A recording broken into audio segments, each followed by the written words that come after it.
A dividing nation: which events of the mid-1800s kept the nation together, and which events pulled it apart? Introduction.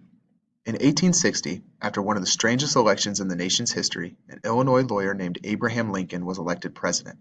On learning of his victory, Lincoln said to the reporters covering his campaign, "Well, boys, your troubles are over, mine have just begun." Within a few weeks it became clear just how heavy those troubles would be. By the time Lincoln took office, the nation had split apart over the issue of states' rights regarding slavery and was preparing for civil war. The survival of the United States of America and the fate of 4 million slaves rested in Lincoln's hands.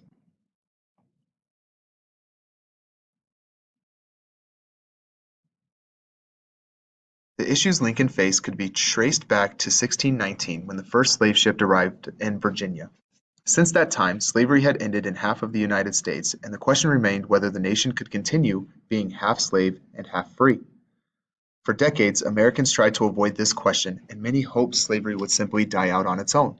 Instead, slavery began to expand into new territories, and the question could no longer be ignored. Between 1820 and 1860, Americans tried to fashion several compromises on the issue of slavery, but these compromises created new problems and new divisions. Slavery was not simply a political issue to be worked out through compromise. Rather, it was a deeply moral issue, which is something Lincoln understood.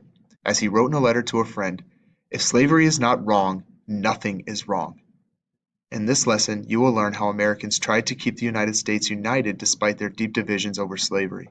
Some events during this period kept the nation together, whereas others pulled it apart. You will also find out how Americans finally answered the question of whether a nation founded on the idea of freedom could endure half slave and half free.